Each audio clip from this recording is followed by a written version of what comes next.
lelo tikete tokoka kobanda programme tokosenga nzembo ya bato nyonso na papa déjà kopesa biso nzembo. Après nzembo tokosenga libondeli epa ya mama Ariette. Batatu balongo se mwana e mwanda verera sedi ankena mfumu wetu lelo papa Simokimba Mukiangali Nzambi eto papa diantete tufutu ifunda de matondo kwa bene batatu balongo kadini tukebele fuku dia mvimba papa tukelenge kutobonzo mafua unakende zola kwa tata lutusongele dia kankielo akuma tata matondo muna maonzo tuvangi lutunwani ni mvita muna fuku tata tufutu ifunda de matondo tulomele mpenlemvo kwa kuna batatu balongo kadi tata tumpasi bantu kunchantangu tusumukanga kweto mumpila tata kanzi munazola wazola nza tata wazola beto bana beno pe tata idina vo tulombele mushuke mivo tata mnangiatu kuzeto vo tulolo ke tata mnambise to tutangira masumuko dodo ko dia kusedi ankenda tata mnalumbo kiga unu ilumbu nge wasala lumbu sama no kyantsamo de wabenga kyalongo ilumbu tatu tomo kana kuna mongo muza futura funde de matondo muna mtsambulu muna makunga tata tuzayengo kelanga ngenzambi eto kimoso kwa kutulumda vogela kyantsamo wadi lumfutura funde de matondo kama wase nzambi eno idina vote tata mna lumbu ekibeto bana bako tata tuyantikileza tondo kwa kumongo ntangu ifuene tata nkanda kwa nzambu kazibu kakati bankaka bakini munzira beta kuiza mule kwa bilembo matu yemeso bonso pe beto tuisiri deja bafumu iki mule kwa bilembo matu yemeso nzambi eto dodo ko dia ko tata bula munga mutiko umosi bana bako mna fumbele kadi na mpasi go badwa ka bafumu eki to avuza futula funde matondo kuna kwa nzambi eto tata dodo ko ya kunkota sito bafumu eki tuisiri moko mpamba kanzi tutunombele vo mvai kaze to tata ka tuvai kimpamba ko utuzalisa yedia kwa moyo dodo ko dia tukisoselana dalilu ndikile studio anitu betu amosi kansi byangi mwana tata byange nzambi eto papa Simokimba Mukiangali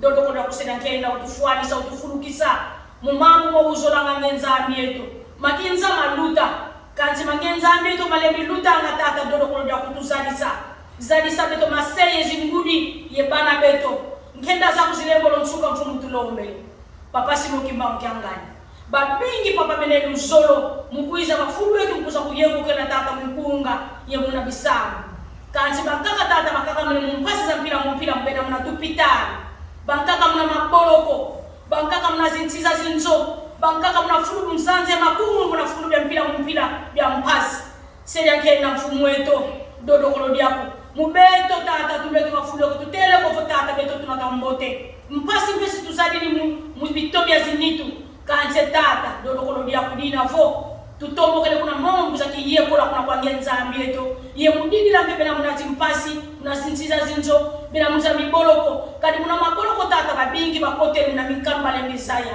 nzambi eto seja nkenda tamba koko tata muna nzaya mvima muna tupita muna maboloko muna fula mpila tata pasi vuva muna kota muna bito bia nituza bana bako mfumu pasi bonu mkiankaka beza bafumu yake twazikana baba kimosi mufutura funde matondo kwange wanzambi yetu seda kena mfumu wetu lendo papa Simokimba Mukiangali nzambi yetu kitu lenda vova tata nsatu mkunombela mabingi mena kadi tufuru kinyema mingi menda kutukwamisa kuntia ntangu mumbeto bamosi tata solution katu nzambi ya solution tinu nubieto swamu nubieto papa tuizi ni tata yebifunda bieto kwange wanzambi yetu dodo kolo mfumu katufutuke bifunda bituki ni beto mnazinzoko muna tufutukisa mnazinzo tatu zikiye kola kana moko mako utufuile nkende tata mnazifamili munazikartier munazisaveni munabifunda mpira tata tufuani dodo kolo diako utuyindula moma vaika mnanueto mnatundenda vova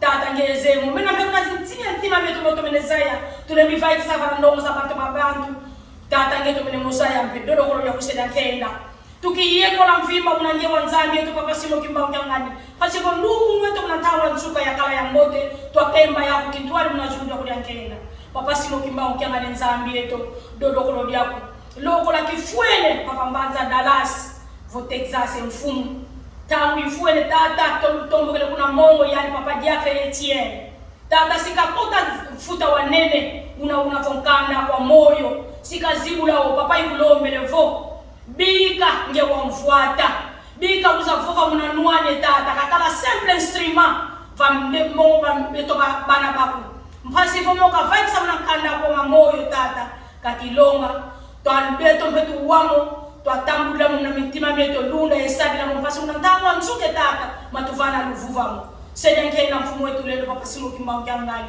dodo kololo kusedankenda munantiza mvime tata Afrika keleka ntamu ipusa ne deja munazinzoza nzambi bene tata ntamu zozi woke unakamba Yerusalemi mfumu kutuvila kana kobeto tunamuntiza mpasi za mputu dodo kolobya kwa mfumu ntamu zinavenda kwa bana baku bilembo binavenda kwa bana baku tata sinchu bina vala mpepe kwa beto vamamana Texas tata vo Dallas dodo kolobya kwa mfumu muna bikongo bya ibinza tata zieto akotsa luvuvamu lukondo lokunchantangwe tata mpasi yempasu dilu yenkazu tuzeye byo tutonene byovo maonzo no mezi tata mukuma ka mizeto zitele nchuli vana meso makutata kansi dodokolo tata nge usebe to tubana kwange fumu tukufuka mene utuwisa sana utulonga utuvana maonzo makotsa luvuvamu munanchieto ya Afrika munanchieto nchini na bikongo bya danza bya vimba dodokolo bya kutata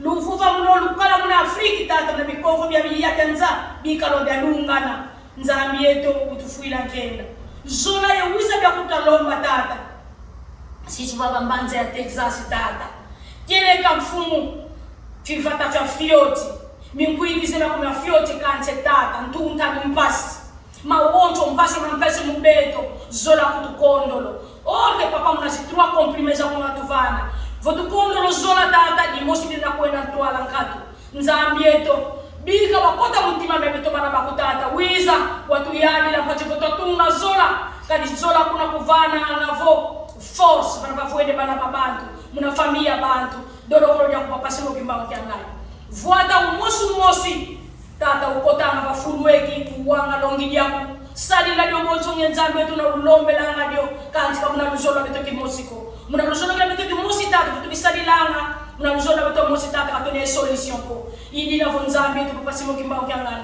dodo kolo biaku ndo baza mezikeva na ndosi ya kutata ngeye vuvelevo vana ngangu zetu zisukidi nge tata ukuizanga uyantikilanga vane ukumisa kuna nsuka papasimo kimbao kyangani kuna ina sheve ko tata nge ukumisa ngati kuna nsuka idina votu kulende bonjo ko banga volundana kaka aveuglement mono kululwakisa kuna nsitata tutambulidio dodo kono dia kutata tuyindo tubanzila kutuyambula ko mfumu pasi votu so wasonge lendo mranzo muncha mvima ya mvima papa pasiko bende dia kudatele mapapa simo kimbao kyangani dodo kono dia kutata utu hindro tubanzila munato munamwela munakumba byo batatu lombela maonjo no se mwana vela amen.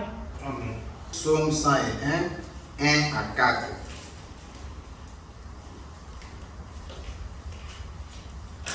Psaume. Je chanterai la bonté et la justice, c'est à toi, Éternel, que je chanterai. Je prendrai garde à la voie droite. Quand viendras-tu à moi? Je chanterai dans l'intégrité de mon cœur au milieu de ma maison.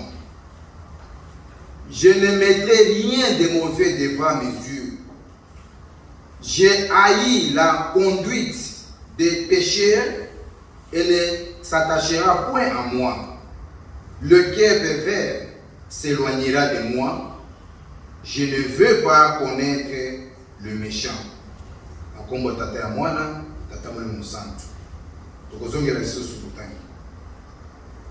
Je chanterai la bonté et la justice, c'est à toi, Éternel, que je chanterai. Je prendrai garde à la voie droite. Quand viendras-tu à moi? Je chanterai dans l'intégrité de mon cœur, au milieu de ma maison. Je ne mettrai rien de mauvais devant mes yeux. J'ai haï la conduite des pécheurs et ne s'attachera point à moi. Le cœur pervers s'éloignera de moi. Je ne veux pas connaître le méchant. Tokoyoka banzembo mibale na makoriste bakopesa biso banzembo.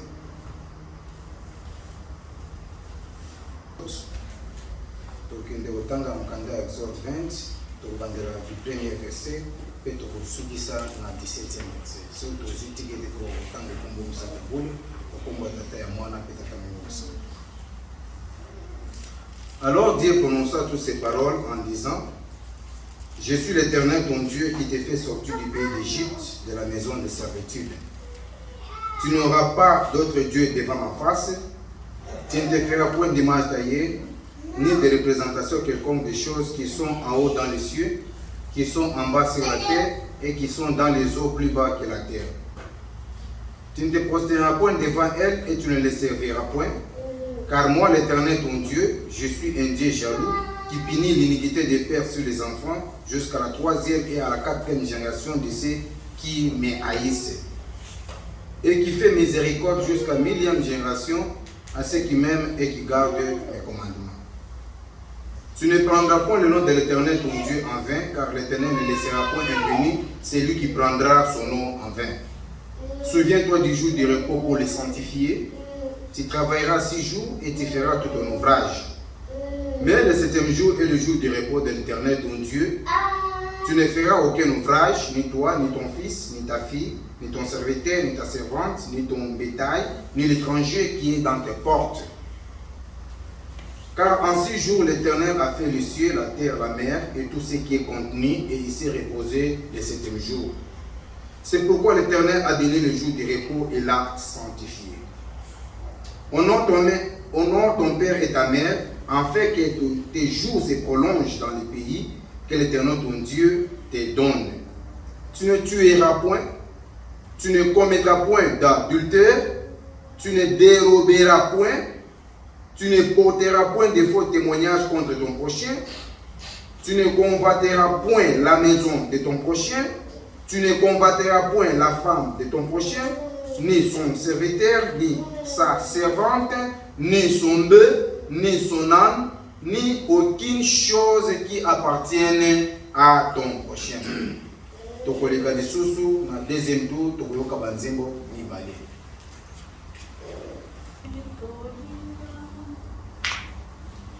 Kotokota omboka yangu ule tumipetola petolingana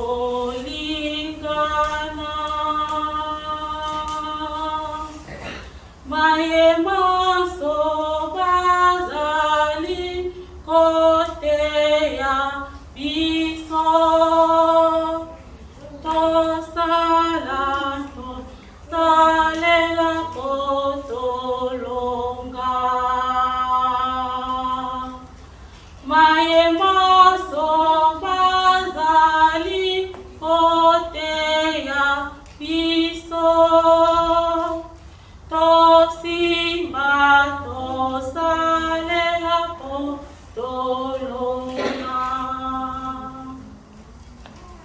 potokota omboka yangu ule tumipetola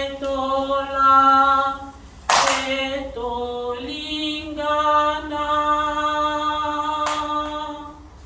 mayemaso bazali koteya biso tosoimba tosalela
Mabondeli ya kotia kimia, mabondeli ya kosenga makasi pona koneutraliser ba programme nyonso ya moyinisata na oubie bato mabe o baza kosala ko planifier po babundisa bana tata Nzambe, pe mabondeli ya kopesa biso makasi ya kosala ya tata Nzambe. Yango wana tokosenga na bato misato awa bakoleka po bakoka kosalisa biso kosengela epa tata Nzambe mabonde oyo na lodi awa.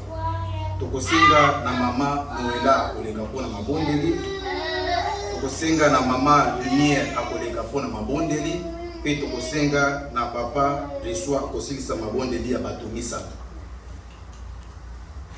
Na kombo ya tata ya mwana pe tata Molimo Santo, tokomi na nganga na biso oyo kopesaka tata Nzambe oyo nyonso tobongisaki ndenge mokanda elobi. bayaka na nina patata zange maboko pamba te yangwana bo nyonso tobongisaki tika ete tango sani bolika tia na sani wana ko okokoza mapamba yangwana nge telema pe papa yabe akopambisa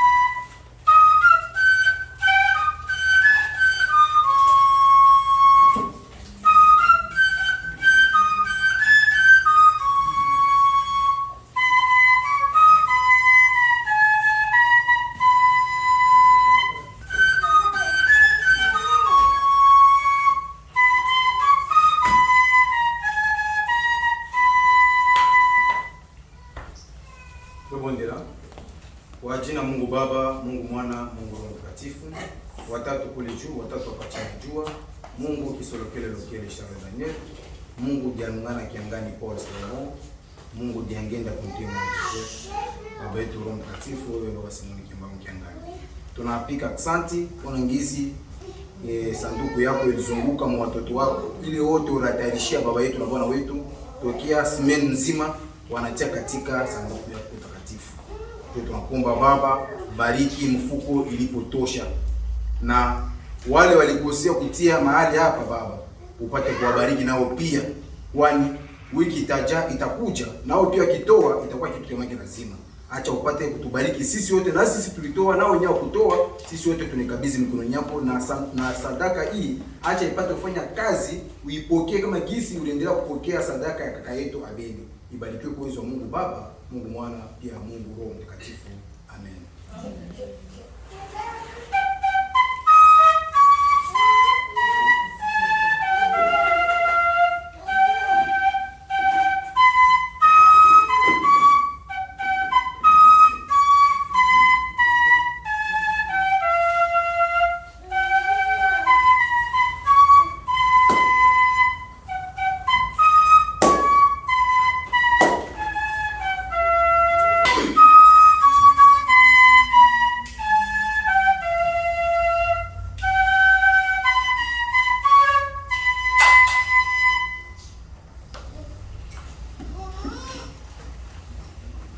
Na kombo ya tata ya mwana pe tata mulio musantu to komi na ngonga na biso oyo to kotanga mukanda oyo to komisaki ya mokolo ya lelo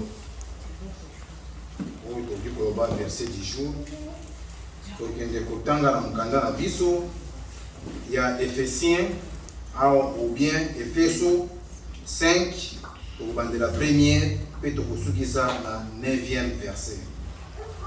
Ephésiens 5, 1 à 9, ou Ephésiens 5, 1 à 9.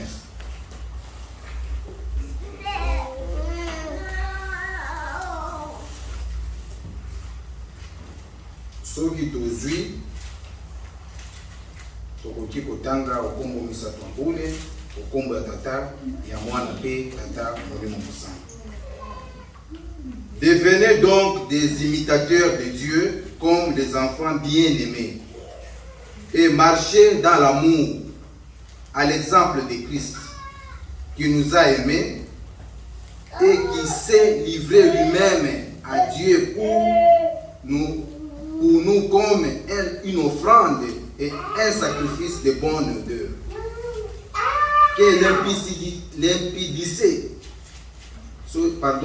l'impudicité, qu'une espèce d'impureté et que la cupidité ne soit pas même nommée parmi vous, ainsi qu'il convient à des saints.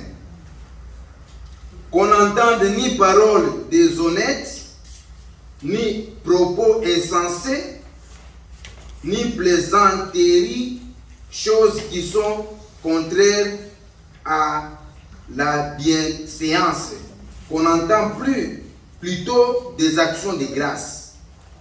Car, sachez-le bien, aucun impudique ou impur ou cupide, c'est-à-dire idolâtre n'a d'héritage dans le royaume de Christ et de Dieu. Que personne ne vous séduise par des vains discours, car c'est à cause de ces choses que la colère de Dieu vient sur le fils de la rébellion. N'ayez donc aucune part avec eux. Autrefois, vous étiez ténèbres et maintenant vous êtes lumière dans le Seigneur. Marchez comme des enfants de lumière, car le fruit de la lumière consiste en toutes sortes de bonté, de justice et de vérité. Na kombo ya tata ya mwana pe tata mwana musanga. Tike titu wa koboni. Na kombo tata ya mwana tata mwana musanga. Tata tozongi sebino makondo mingi. Na ebi na kokikolo ndenge nini ndenge bobatela kingai. Ba situation to kutana kina yango. Papa yo monaki pe oyebaki yango. Tala lelo yo na telemi liboso ya bana na yo. Papa lobela kati na ngai. Tika ete o nyonso ngai na koki koloba e kwa kopime pa na ngate me yo nde o lobela kati na ngai. O makambo o nyonso e kwa kozwa esika na motema na ngai mutei na ba oyo pe bakoyoka biso nyonso toko kwa kosalela oyo ko mokolo asuka e kwa kozala esengo to sepela na nkembo na yo kuna na likolo okombo tata ya mwana tata Molimo Santo. Amen. Na kombo ya tata ya mwana pe tata Molimo Santo.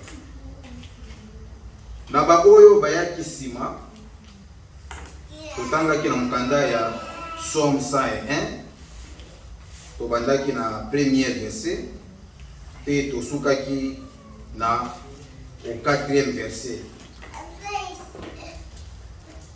Na mukanda na biso ya Psaume baza koyebisa biso boye: je chanterai la bonté et la justice. C'est à toi l'Éternel que je chanterai. Que nako yembela na bolamu pe bosembo na kosalela yo tata Nzambe o yembela pe kosala bosembo liboso ya yo tata Nzambe. Je prendrai garde à la voie droite. Quand viendras-tu à moi? Je prendrai garde à la droite, à la voie droite. Que oyaza koloba toyebi très bien ezalaki nani? David. Soki David akomaki na niveau ya kosala makambo oyo ya koloba makambo oyo elengi koloba ke amikutaki na ba situation oyo ngai na yo toza komona lelo. Parce que makambo o nyonso ngai na yo toza komona na mokili oyo bato akala bamonaka yango pe. Yango la balobaki toza photocopie ya ba oyo penza ya kala. Yepe amonaki pende a se retrouver que non akoyembela tata Nzambe pe akolanda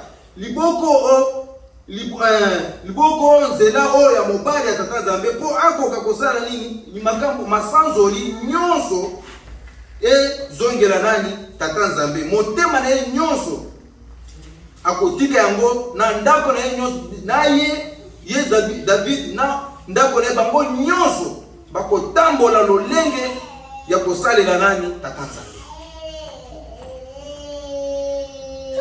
C'est vrai lelo ngana yo tokoki ko se poser des questions.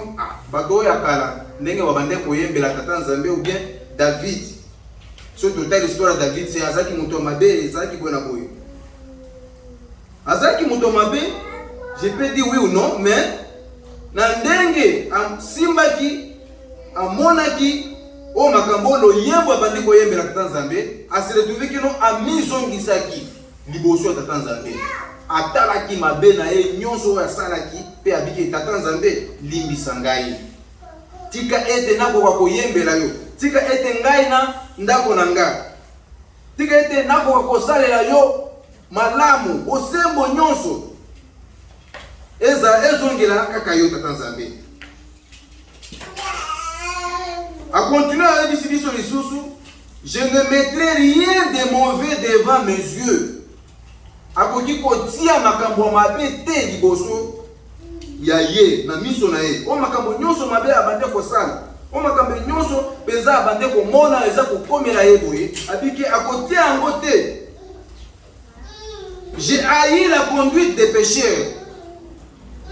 Akoboya ou bien kopoussa na makambo mabe mosika po eko kokomela ye te. Ngai na yo lelo. Est-ce que David ndenge azoloba wana makambo ya mabe ndenge eza soki ezokomela biso tobiki ezaka ba tentation kaka omoni ki réellement eza mabe mais pour nani tokoki kotika yango oto kwa kolanda oto tata nzambe asa kosenga biso ayi biso lisusu j'ai haï la conduite des péchés et ne s'attachera point à moi. Soki na boye makambo o penza mabe na boye makambo nyonso esepesa tata nzambe te oyo ekoki kozala liboso na ngai te. Il faut na tika yango na kima yango na boya yango pona ko kosala nini kozongela nani tata nzambe. Le cœur pervers s'éloignera de moi. Oyo mitema penza ya mabe kokangela bato makambo penza ya mabe osali loko moko penza po kokimisa bana tata nzambe osala makambo moko po omikumisa yo nde nani boye na boye nyonso wana David asa koyebisa biso na mukanda oyo ke nako tika yango mosika il faut na séparer yango na benda yango po eko kozala pene na ngate ngai na bose na banda kosala ka tata nzambe koyembela yo kosalela yo bolamu nazala na bosembo liboso na yo. Papa mama Kimangisi David abande koloba mokolo wana melelo eza ngai na yo toza awa totelemi ou bien toza liboso ya tata nzambe to mitala ndenge totambolaka bizale na biso makambo na biso tosalaka mikolo nyonso jour et nuit. So to se poser toki kotuna bato awa moto na moto atia image na ye semaine euti koleka lundi tia mabe na oyo nyonso penza ndenge osalaki na malamu nini ekoki koganye tosala mwa exemple boye tozwa 1 minute totia oyo mabe nyonso na bandaki lundi nasalaki ya mabe na ya malamu. Est-ce que malamu nde lekaki mabe ou bien mabe nde lekaki malamu? Oh, eza question. Lelo eza dimanche. Mokola kokomisa tata nzambe. Alors soki na monki réponse kozala mabe ezalaki ebele koleka kuto ta malamu. Pona nini? Toza ko se poser ka bakoloba kaka toza na mokili ya seo. O mokili o peza toza Amérique bibilo pe nde boyebi Amérique ndenge ezalaka. Amérique peza nde place op Satan ayeko mi vandisa. Ya solo Satan mi vandisi. Mais eza eloko baza kopekisa biso mikolo nyonso epa tata na biso to tika mabe to sala malamu mikolo ekomi nini kopusana mikolo nyonso tata na biso eza koyebisa biso mikolo se nini eza kopusana soki to boke na ndako botangi na mukanda oyo Apocalypse 3:11 eza koyebisa biso ke Jésus viendra bientôt. Mwana na nzambe akomi pene alingi aya moto na moto atikala na ndenge azali soki tozosala malamu tikala kaka na position wana po mokolo wana eza surprise soki aye akokuta yo ndenge nini kaka na Hébreu lisusu 9:28 eza kolobelaka lisusu boya nani ya mwana na nzambe abike ye ayaki na Hébreu nde ba confirmer ndenge mwana nzambe akufelaki biso masumu na biso. Hébreu 9:28 ndenge mwana nzambe akufeli biso masumu na nga yo na ngai akufeli me yango wana il faut tozala reconnaissant pe to wakotika mabe. Papa mwa Kimangisi bate ya biso ndenge nini balobela biso ndenge nini wana nde tozalaki na mukanda na biso ya son toloki na mkanda na biso oyo ya mibeko oyo tolobaka mibeko zomi 10 commandements ya solo soki totali bateyi batelemaka awa balobelaka biso bateyaka biso makambo mingi concernant nini oyo 10 commandements Moïse Nzambe apesaki ye. Mpona nini Nzambe apesaki 10 commandements na bana Israël? On se poser des questions. Mais bana Israël ndenge ta bazaki na Égypte. Mais mpona tata Nzambe apesaki bango mibeko te. Mais kolongo na bango wana nde apesi bango mibeko. Ya solo na Égypte bazalaki wana. Il ne fallait pas bapesa bango mibeko wana po banda kutangela ngo. Nzambe amonaki il fallait ezala moment oyo akopesa bango parce que kuna bazaki dans l'esclavagisme. Tu es très bien ndenge nini bato boni bakota ke na Égypte na boumbu. Ce total bien ezaki bazaki au nombre de 70 personnes o bakota ke na boumbu. Babande ko sala misala o penza nyonso ya mabe kuna. O mema misala bapesa bango so oza tozo exemple mutu soki oza nani oza moumbu. Soki ata baza ko ngiza sala boy okosala oza na choix te. Pona nini ezaki mwa punition de temps en temps pesa ki bango. Uta koko na bango parce que elle dit que na erreur osali boye bana na libuli bota na yoko sala nini ekokota na boumbu. No mama liloba tata Nzambe ekwe ya kate.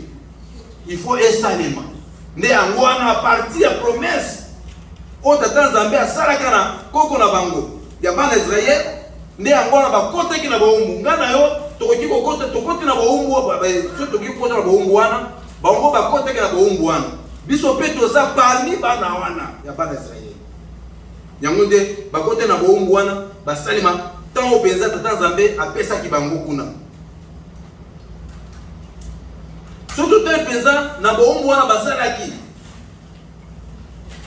moment moko Nzambe abiki non il faut normalement na pona moto oya koki kolongola bango na esclavagisme wana. Toye ndenge ba chose yaki Moïse abota maki ndenge nini histoire toye bitre ni premier que bangisi toki kozongela ngote. Na ngwana Moïse ndazo ki relève. Nzambe abiki te na koki kotika yote boete Moïse. Il faut oza na moto. Ndenge tata Nzambe alobakeno témoin ya moto eza nani? Eza moto. Témoin Nzambe kaka nani? Nzambe. Nzambe moike Moïse na koki kopesa yo mosala oyo mon côté azaki pene na neveu na ye azaki Aaron abiki Aaron accompagner Moïse okozala Nzambe ya bana Israël pe Aaron yo kozala prophète pour accompagner nani mission na pesi Moïse yango nde monaki Nzambe apesaki makasi nyonso toyebaka na banzembo onyoka nani ya Pharaon ya Moïse amelaki banyoka nani ya Pharaon parce que ezaki moi promesse déjà Nzambe aponaki soki Nzambe aponi po salela ye il faut réellement parole na ye et s'accomplir. Effectivement Moïse asalaki makamu si nyonso wana na ko bimisa bana Israël ko kendela bango na désert. Na désert wana nde Nzambe abandisa kolobela Moïse. Il fallait réellement Moïse awa ndenge ozala bato oyo ndenge bakota ke 70 personnes mais kobima na bango babima ke 600 000 personnes. Botala nombre bakota ke na bongo 70 mais kobima 600 000. Bazaki bato ebele kutu na nzela. Soki ngai na yo tozo exemple na bandako toza awa ba parents oza na bana mine kaka ndenge batiaka kelele bien mibale bazako papa bona boy quelquefois kozala ta mwana moko kaka perturbé mais tel que nombre Moïse azaki na bango 600 000 personnes azoki de la bango alors comme quelque part ba mise retrouver baza na problème ya maya komela ba komela maya ndenge Moïse na zamba wana mai pe ezaka musika po kokota na kokoma na rivière. Ezaka banzete nzete nde babando tambo. Et effectivement Moïse a dit que ditungisi combien de ya ipsi tata Nzambe bato bazo tunisanga na kosala ndenge nini. Tata ipsi ki tata Nzambe ipsi kino oza na pouvoir na pesa ke loko moko na oza loko na maboko abike pardon ki yango wana. Beta kana na libanga mai bomi ekubi. Moïse asali ndenge tata Nzambe ayebisaki abete ya mbala ya liboso mai ebimi eza muke bato baza ebele ndenge nazoyebisa bino 600,000 yango wana nde litungise komi ebele bato bazotungise Moïse talaka bango bazomela biso mpe boyo na rage na nde abete ya mibale lisusu mai ebimi ebele mpe kutu mais arespectaki te mibeko o mubeko tata Nzambe apesaki beta mbala moko abeti mbala mibale. Moïse. Histoire ça continue. Nzambe a ebisi non, normalement il faut qu'il y ait de l'amour sinaï pour okako solo là. Ce qui to tangi na se ya Exode 23 au bandela, je pense que 22 jusqu'à 33 biloko.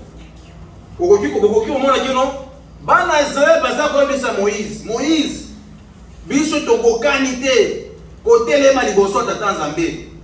Yo kende solo na Nzambe wana. Onyoso akoyebisa yo tokondimela yo Moïse. Nde yango moki Moïse akendaki na ngomba.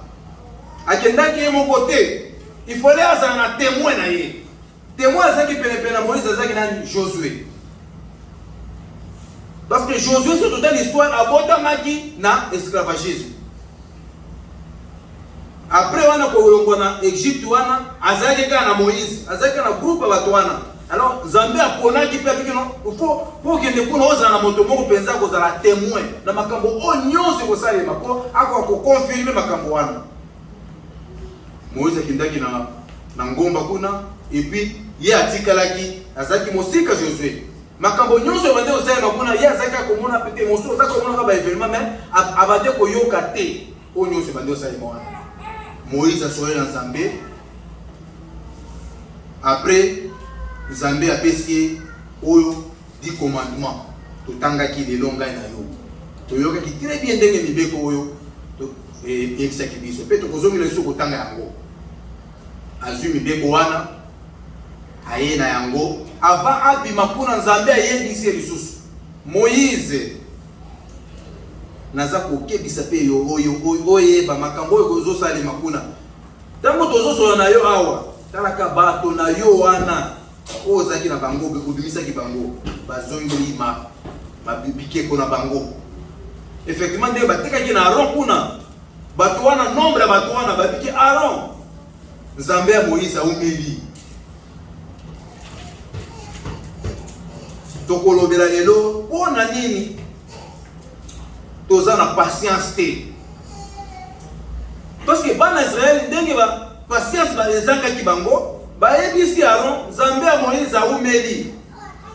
Biso tolingi osalela biso Nzambe oyo tokoki kosambela oyo abikeko na biso balongola ki ba biloko na bango nyonso ba chaînette ba or so bazaki ezaki en or ba bag biloko pesa ya kuiva plutôt que ya chesa ya ezana ba minere donc so ba minere ko ba tia mona zungu moko boye ba lambi yango api ko lamba wana ba bimisi mwana ngombe moko boye ya or ba biki Aaron pouvoir Nzambe pesa kiyo zoka prophète sambela mo ekiko pe biso to banda ko sambela ye alors bigete na wiko sala boiteke ndenge batungisa ke yo sala kaka Aaron ami retrouvaki perturbé na makambo penza batu basako yebisa ye et puis asala ke makambo so wana ko sambela biloko wana babandiko kwatore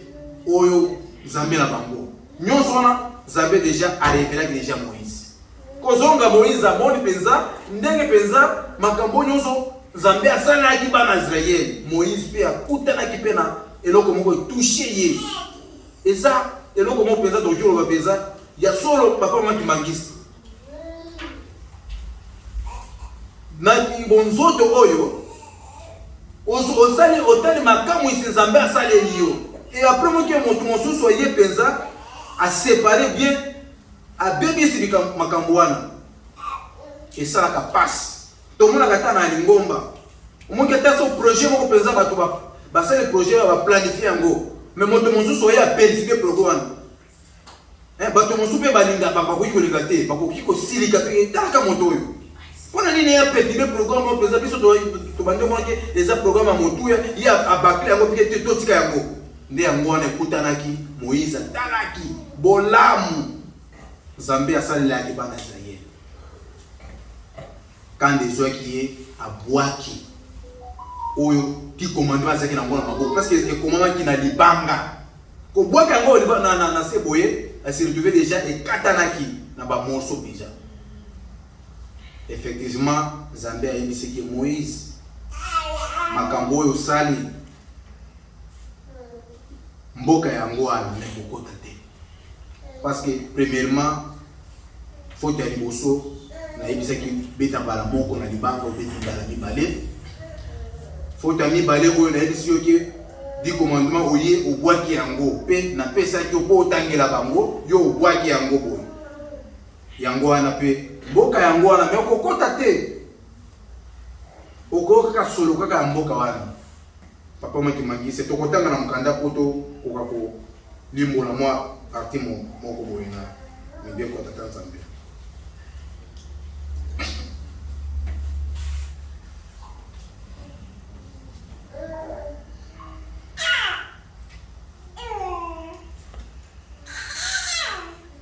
Alors Dieu prononça toutes ces paroles en disant: Je suis l'Éternel ton Dieu qui te fait sortir du pays d'Égypte, de la maison de servitude.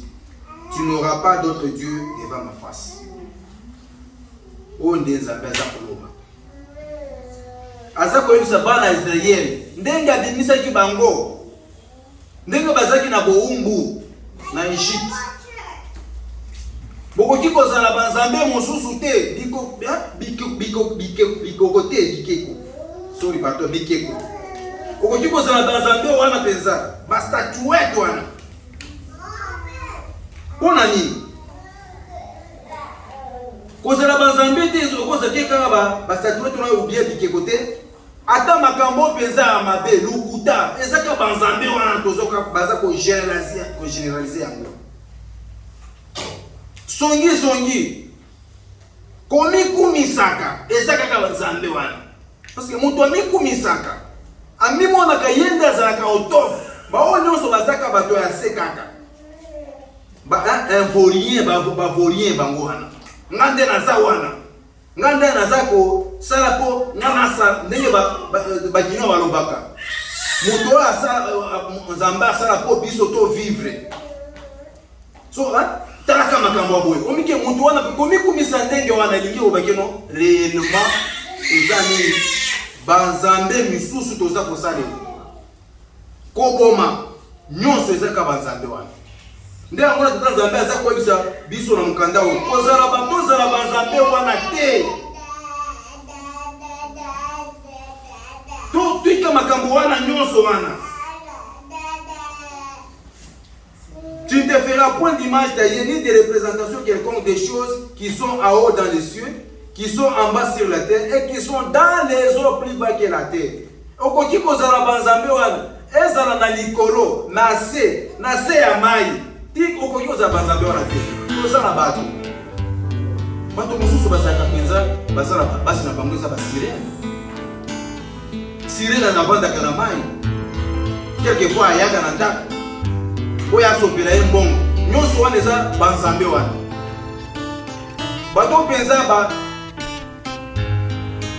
basalaka kidoki butu nde ezaka jour na bango moye boye komonaki kizenge boye moko boye mutu moko penza azalaka maye okenda kobeta ye Sala oyo kozosala yo kopesa ngai maboko na makonde kana na ngai boyebati Sala oyo kozosala yo kopesa ngai maboko na makonde kana na ngai boyebati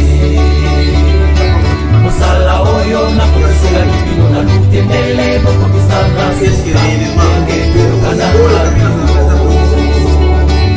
Sala oyo na kotisela kipino na lutendele boko misana suka ndenge tuyokananda mana banga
biso pe kopesa na bato mosusu toza komona te tata nzambe aza komibombama te aza kolakisa bato ya semo ya libanda nde bao mpenza baza koya na bahistoire mpo babata te ya biso nga na yo. Alors so moto wa mpenza azalaki mbangisi te aye atei alobi makambo mpenza oyo ngai na yo tosi toyeba deja me tozaka na buzoba na biso nde tomikumisaka totikaleka bongo bango bazoprogresse yango mokanda eza koyebisa biso oyo azalaki ya nsima akomi moto ya liboso me oyo ya liboso akomi moto ya nsima. Histoire ya bamoi du vierge wana oyo azoba wana na boyo ya mayele oyo ya mayele bapreparaki nani mwinda na bango très bien mafuta na bango me bazoba wana loyenge kaka wana mpenza bikete biso tokoki kabatika na mwinda na bango wana joa na mafuta na bango esilaki mwana nzambe o mokonzi wa bande kozela wana aye bakali na minda na bango bapelisa minda ezopela te bazoyisa koyebisa baoyo ya mayele popesa biso bokabola biso ata mafuta totia biki biso tozala oyo ya biso kaka ya protection bino mpe bokende koluka place batekaka mpo bosomba kobima na bango wana nde wana eza comportement wana bizaye na biso wana tozotika yango te wana mpo tokokoma kose retrouve ke nakende se repentir c'est déjà trop tard naluka papa tel naluka mama tel nakoka kotubela okomona ye te ya kozala mpe na molongo na ye baza kojuge ye alors okokimela wapi yango na mikolo nyonso papa yebisa biso moto moyindo papa jangeta bande koinsiste jour venu moto moyindo outa wapi mpe okokimela wapi nzela eza kaka moko ngai jangenda na banzembo baza koyembela biso mikolo nyonso mais ngai na yo ndenge tozala mitema na biso mitema mabanga nayebi te tokokufa kala wana na bozoba na biso.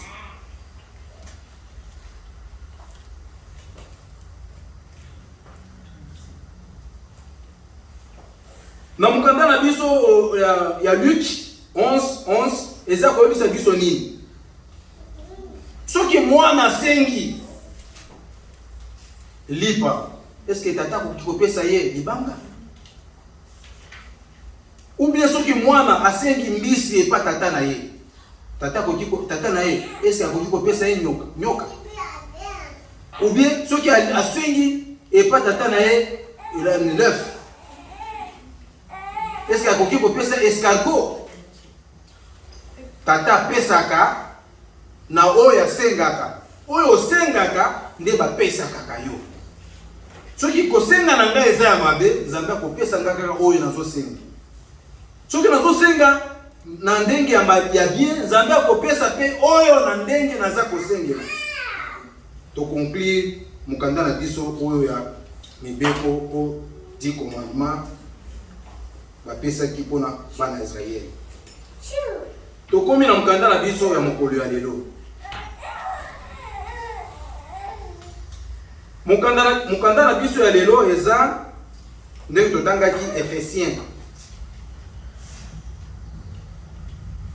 Ephesien mokanda oyo moto oyo akomaki soki totele baversion ebele na barecherche baza koyebisa biso ke mokanda oyo baatribuaki ye Paul apôtre Paul bapesaki mokanda oyo baatribue parce que il fallait ye azala zoka mwa auteur ya mokanda oyo na mokanda oyo ndenge totangi lelo eza koyebisa biso ke Paul aza kolobela mpona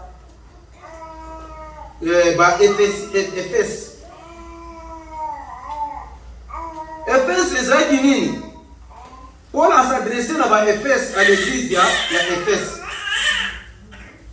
Efese ezalaki actuelle Turquie. Ezalaki cité oyo babande kobenga ya biloko babike vaine idolâtrie. Place au penza babande kosambela kotia kopesa makasi nyonso na bikeko.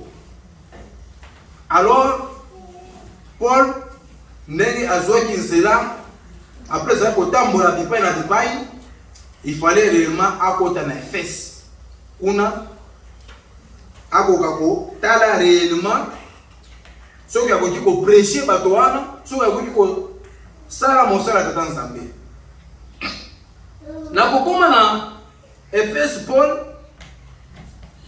akutaki mukanda eza koyebisa biso place tanga akomaki kuna akutaki bato réellement bazaki déjà bacroyant oyo babande kosambela bayebi déjà liloba tata Nzambe. Et après bazalaki déjà bazwaki déjà baptême bazwaki wana ezaki baptême nini ya repentance. Alors Paul il fallait y apesa bango baptême ya Saint-Esprit. Et après ezaki plus de 20 quelques personnes. Tokotanga mukanda toyoka nini eza koyebisa biso.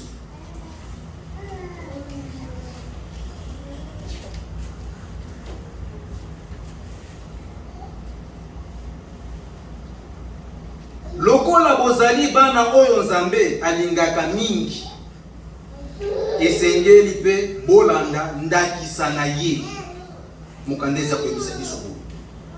Lokola aza koyebisa moke ndenge boza bana oyo tata Nzambe alingaka, alors il faut nini bolanda matambi ya tata na bino, ndakisa tata na bino ndenge aza Nzambe azalaka ndenge nini.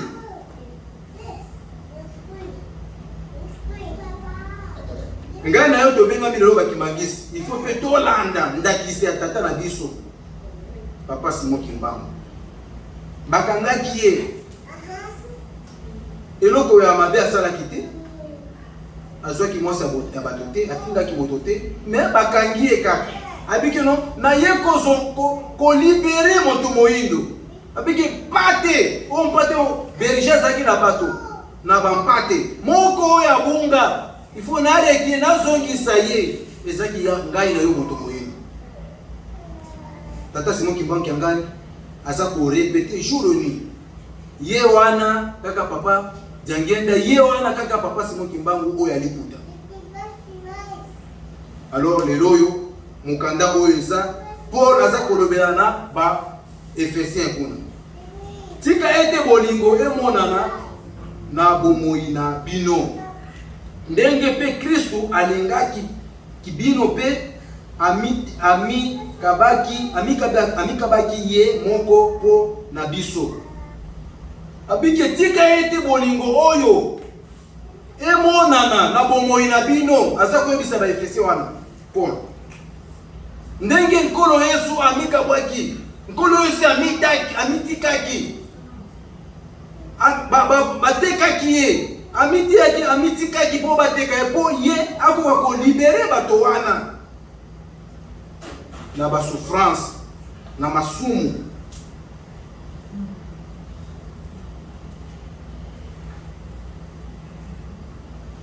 Lokola malakisi ya solo kitoko pe mbeka epai ya Nzambe amilakisaki ye aza nzela oyo penza ya petwa po azalaki mwa mbeka liboso ya tata Nzambe papa Mwakimangisi pe na oyo edali pe to bozoto nini to mpe lokola ya kozwa biloko emonana kutu ete kati na bino pamba te yango ekoki te na bosantu. Bike makambo oyo nyonso boza kosala oyo ya bonzoto ya mabe bokoka kotika yango bokoka kosesepare na yango bosala divorce na biloko wana so boki bozwa baptême bokoka kozala bana ya Nzambe. Parce que bike na tango ya Jean bande ayaki apreciaki repentance batu bokoka kotika mabe menga na ye pona ko yebisa bino ndenge nini ya kozwa baptême oyo ya molimo mosantu.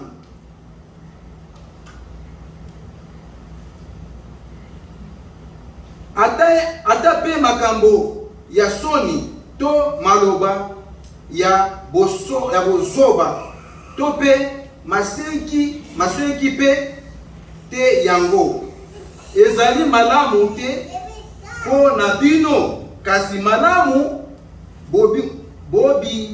bobi misaka maloba ya kozongisa matondi. Anamuki directement azaka ko procéder ko lobaka kolia mbala moko mosala ou bien mbala moko activité mosusu. Mais reconnaissance matondi kozongisa matondi epata Tanzania. To thanks to God. Opesa lokumu epata Tanzania. Na onyoso asale yo. Mais ezaka pasi mingi. Na ndenge basi babongisi biso ba réseaux sociaux. Muntu asi alamuki directement ezaka na téléphone déjà. WhatsApp elobini, Facebook elobini, Messenger nini elobi wana. Mais kokumisa kopesa reconnaissance epata Tanzania tozaka na ngote. Tokozala makasi ndenge na mabondi. Papa Makimanisi.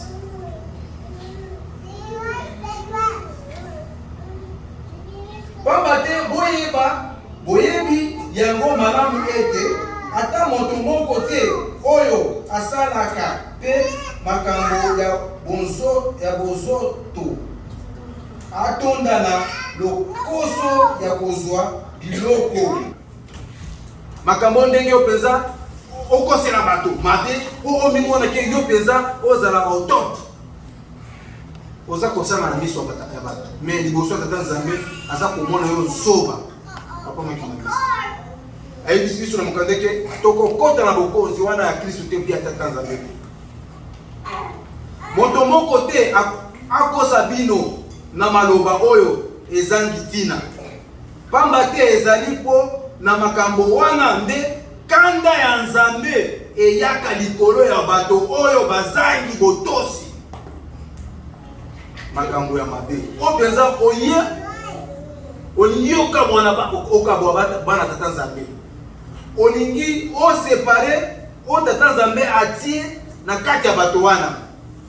Papa te nga nazomona ke yo mpona kozala kimbangisi ya solo il faut zala peut-être na step tele parce que kuna nde na moki eza bayembi baza ebele ya kitoko yo kende kuna oyebisi moto wana. Yo moto moko wana obike papa na moni ke ba prédication bo bilo ozo prêcher oya eza bien te il faut kende tala na Minnesota. Moto wana yo moko ka ozaka kosala tout les ronds ozaka kosala moi zinga kosala cercle vicieux okabwana bana tata Nzambe lifuti na yo ezali tobosana te tango tata Nzambe alingi akitsaki bokonzi na ye na se ya mokili. Bato oyo bakotaki ya liboso ezaka bato ya Satan.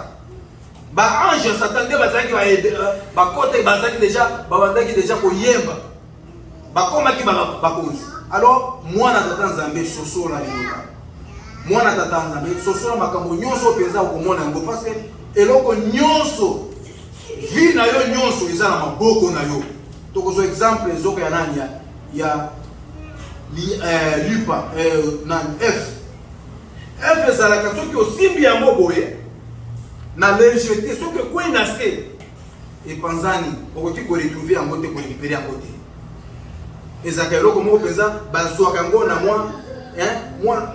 mwa protection moko. Toza na ndenge tozalaka na bandako so ingi olamba F wana olingaka obimisako te po babiloko wana ekota te na sani wana oprepare yango oyoka yango te na manongo te. Yango wana nde vi ya yo spirituel eza na maboko na yo. Yo moko nde omoni ndenge nini okoki kotambwisa yango. Moto mosusu okoki koya kosalisa yo te.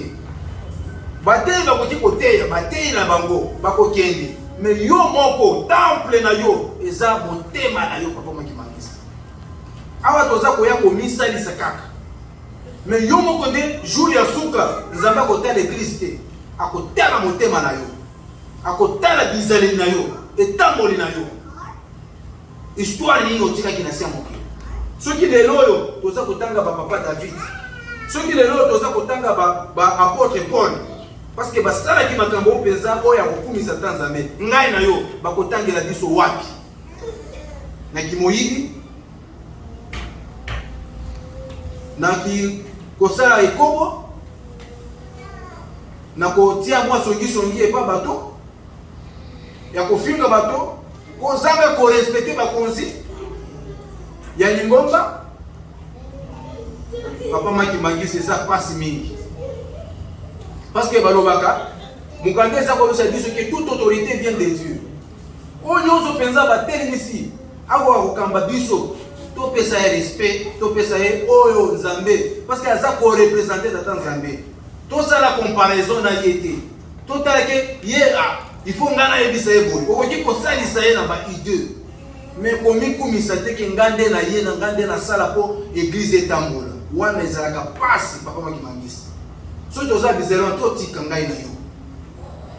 Eza moment oyo ya kogomba makambo te, mais eza moment oyo ya koloba vérité po ngai na yo tobika. Tobikisa mitema na biso. Mais milimo na biso. Parce que shura suka wana mutu moko akoki kozala shura suka, mutu na moto okozala na mama na yote, okozala na mobile na yote, okozala na camarade na yote, parce que aza pire na ye, pire na nga na protéger ye, oko protéger na se mokili, oko protéger sa mwasi na nga, ba bêtise azosala, obi mobile na nga, mais jour wana akozala ye moko na tata Nzambe, yo kozala yo moko na tata Nzambe. Peut-être bana mike, ne peut-être bakozala na moi avantage wana, parce que bango ba yebi sumu te. Soka kufi penza boye omone réellement Nzambe jugement na ekozala mwa moke koleka biso ba mikolo toyebi te ndenge oyo eza mabe so tokoti na peut-être na ba règlement o mibeko ya Lingomba nde koloba te o bapesaki biso Kimangisa aliaka ngulu te Kimangisa sokolaka bolumbu te biso tosalaka oyo tozala Amérique toza na poto, toza na Belgique, toza na Australie. Oh, ngana za pipa baza komona ngate. Ngana za kana douche est ye azalaka wana. Ya lobaka pesha kaboye. Mais oza mubeko ba pesa kibiso. Kimangisa la ka bolungu te. Ba yebisa kibiso. Makako tolia kaka te. Toto sa bakonzi. O eza mibeko nini ya Lingomba. Mokonza teleni wana to pesa ye lokumu pe respect. Mengai na yo totala ka makambo wana te. Toza occupé. Monde s'est évolué. Moto na moto azala makambo na ye, okoki kotala ete. Alors so que moto azotela, moto vandi na ye na se wana na kiti abiki il aza côté ya boy. Est-ce que il est déjà aza peto wana? Tika na zata busy na téléphone nanga. Na sa makambo nanga. Sala kaka, eza moment na yo. Mais jour na Nzambe akotuna yo, papa nde côté un jour wana, ozaki occupé na téléphone, busy, na tala boya boy, o na tala soki biloko moko pesa kito. Jour wana okomona téléphone wante, kozala yo na Nzambe. Jour ne kozala ngai na Nzambe. Nzambe akotala ngate ngangu nde na bande ko péché, abiki soki na bande ko péché, bizai na ngai za kito na koti. Soki ya mabe, batiki nga kuna, babwaki nga, Satan récupérer nga, et puis Satan sepelaka. So déjà moi que bateau penza eza ya ye. Alingaka penza azo ata bato ebele. Yango na poma Kimangisa to tika mabe. So to komi na maboko ya Satan. Alingaka zala bato ata ebele koleka ta Nzambe. Nde yango wana ngai na yo to tika mabe. Mikolo komi kopusana. Banzembo eza koyebisa biso mikolo nyonso jour et nuit. Que mikolo eza nini eza kopusana. Ngai na yo tosala nini to tika mabe. Bayebisi biso lisusu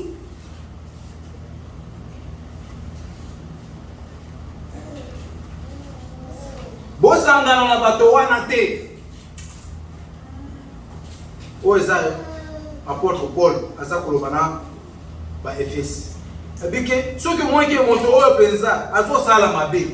Bato oyo penza alingia kweyisa yo nzela aza kokumba yo. Nzela aza kozwa yo. Eza nzela oyo penza esengeli te. Tika bato wana landa kolanda bango te. Yo préparer âme na yo. Soki okufi lelo okokende wapi. Kolanda moto wana te. Koloba te no parce que oyo penza nde akotisaki nga na église. Oh, c'est à travers oyo nde na ya awa. Oh, na travers moto oyo penza nde yende abala kinga na kuye ba bêtise nyonso. Effectivement on va prier ye. Toza na sa mokili. Na protéger mobile nanga, na protéger mwasi nanga. Mais jour wana Nzambe akotana makambo wana te. Akotana molimo na biso.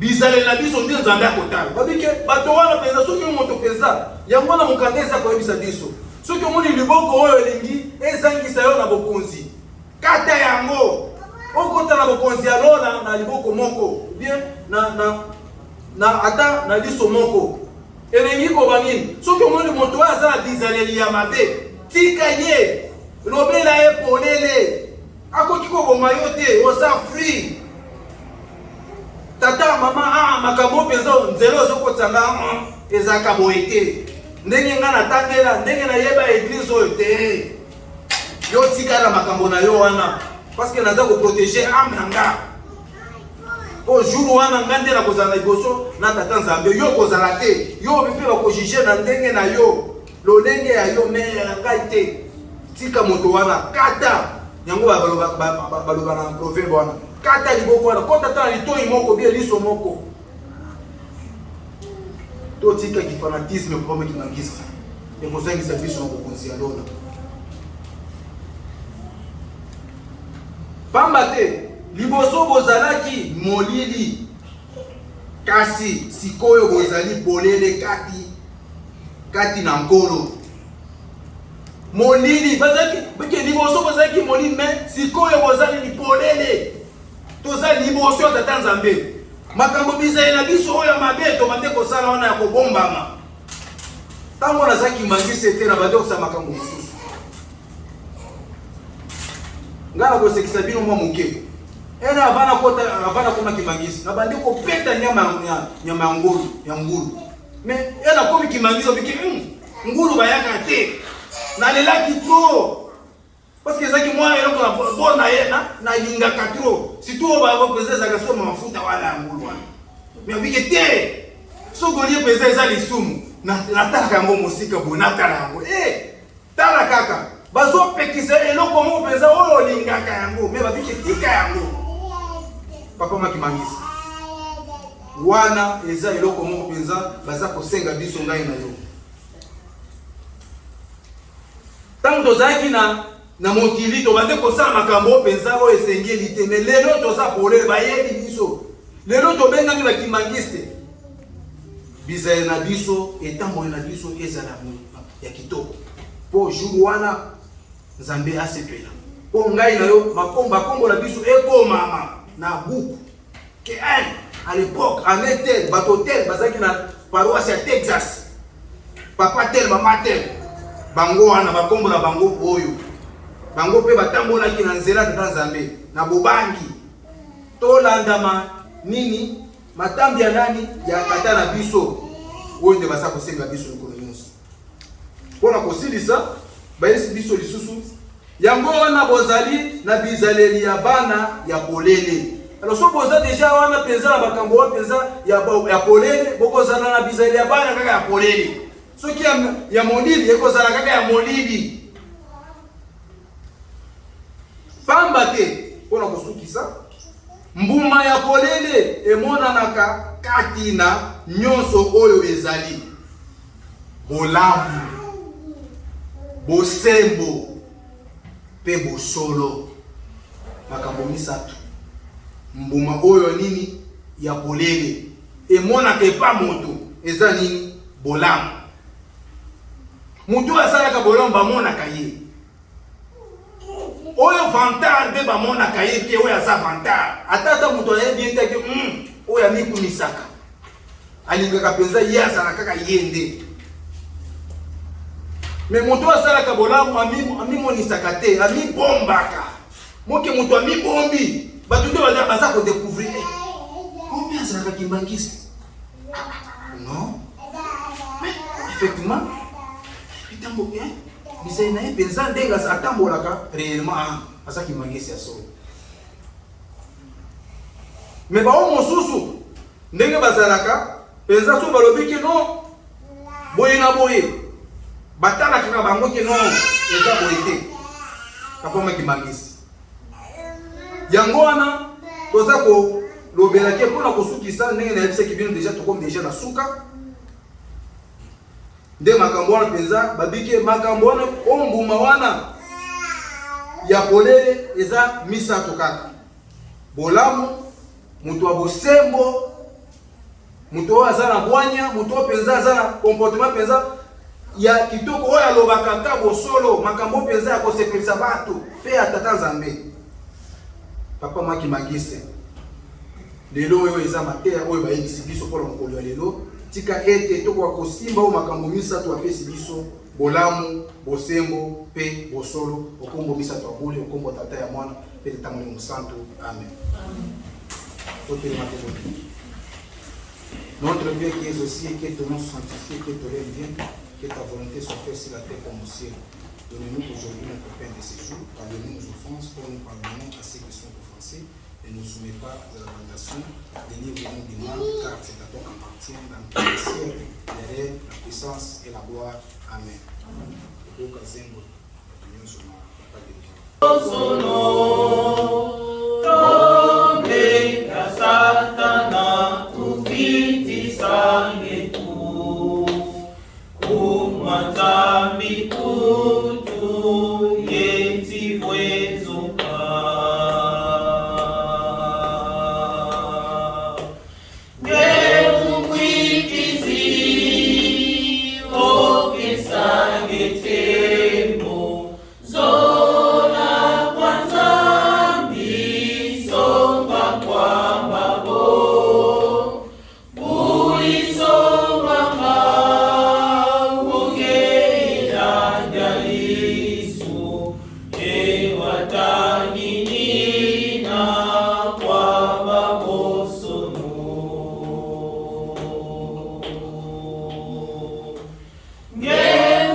Merci. Oye. Oye, espoir du monde, Église universelle. Kamba, oye. Kamba, oye. Kamba, oye. Oye, Yerusalemi, Diamba, Dikunanga, Tatanzani, Fungisu, Yekata mwana vela. Papa Simoki Maokiangani, oye. Papa Simoki Maokiangani, oye. Papa Simoki Maokiangani, oye. Papa Simoki Maokiangani, mwana vela. Wazura, wale nizura, kaka ekaka, yani kaka. Texas, oye. Texas, oye. Texas, oye. Wana Papa Simo Kimangu Kiangani Molimo Santo. Ole la kisarabana Papa Simoki Maokiangani solo. Résolution, oye. Résolution, oye. Résolution, oye. Résolution ezongisi lingomba nanzela ya sembo. Merci. Au combat d'attendre à Molimo Santo, dimanche à le 20 mars 2022, mon tata Bisso, papa Etienne, yazali diacre chargé d'évangélisation et la paroisse na Bisso. Atanga biso mikanda misato pe apesaki ba référence ya ebele abandaki na biso na Psalm 101 ayaki bozwa le 1 à 4 pe ayaki bozwa le Exode 20 1 à 17 na mokanda na misato atangaki biso na Ephésiens 5 de 1 à 9 ba référence apesaki biso na mikanda misato abandaki na biso na Apocalypse de 3 à 11 Puis avec le service au deuxième quand on a référence c'est dans la Hébreu 9 28 Puis, référence à Souka, dans mon canal Luc 11, de 11 à 12. Ndé ba référence ya pesa qui na biso thème na ya maté à lever zalaki patience na biso bandimi devant tata Nzambe na yango maté ya toyoki to simba to saela pete mokolo ya suka ebikisa biso yango wana toleki na biso na mai oyo etali bakomunike bamama oye batata oye na ba communiquer lokola bomesano lingoma na biso tobandaka bongo na oyo etali mai oyo mokonzi ya bule apesaka biso to tobengaka recommandation ya mokonzi ya bule papa Simoki Mankiana na yango papa apesa na biso mabondeli ya bangonga, mabondeli ya tongo, mabondeli ya pokwa pe mabondeli ya babeko na yango na mikate oyo etali na niveau ya kamba esengeli na biso bandimi topesa $10 ya papa pe ezali kosengama lisusu na 3000 francs ya papa na niveau ya kamba baye oyo mpena tofuteli bakarte te tokokofuta bakarte na biso na yango na bakomunike oyo etali na niveau ya kamba ntango bambuta bakoleka oyo tozangisi bakobakisa yango tozali na communiqué pour la maman ya Afrique Amérique. Maman oye. Communiqué ezali boyo komba tata mwana pe molimo santo. Ni ya liboso basengi na mama mbongo ya élévateur. Mbongo ya élévateur ya mibale basengi koleisa kamba na mois d'avril. Mama koleisa kamba na mois d'avril pe ya misatu esengeli mama ndenge na mokande komami topesa elengo na route de la passion mama esenye na bino kopesa elengo na route de la passion kosomba taxonnaise nde yango esengami awa mpona kopesa elengo na mama Ameriki mama oye na yango mpe bozali na tintani ya préparation mpona le 27 avril mokonda to communiqué et comment bongo na maman présidente ya Afrique Amérique maman Janine Lisika ye moto a signé communiqué oyo na compte ya Afrique Amérique kimariso ye toleki bongo na maetali communiqué na biso ya paroisse na biso toyebi très bien tozalaka na kofutela salle na biso esengeli na mondimi kopesa contribution le ndenge ekatana tozali pe na contribution sociale tozali lisusu na contribution ya demande papa asalaki na biso bana na États-Unis mobimba ya $20 ndenge bamuta bakatelaki biso awa na moto moko na moko tokopesa $20 mpona carburant pe biso moko awa tozali na préparation tozali na tintani ya makasi le 3 avril esengeli bandimi to ya ebele pour tout ça musala ezali préparation pour le 6 avril titan na biso ebozala awa le 3 avril 2022 ezali ba mama contre batata na yango to bongisa ba pake na biso poete mokolo wana ba mama balonga te ba papa pe balonga te oyo akogane to boyeba mokolo wana na yango to prepare titan wana malamu pour les deux quand on a eu c'est les milolenge papa Simoki Mankiana na leo sema biso ya na ngo tozali na ba communiquer mingi te oyo tozangisi bambuta ntango bakoya bakoleka mpona kopesa yango toleki na biso na kopesa limbote tosengi na faki okosunga biso pote tokolekisa programme wana kimangise oye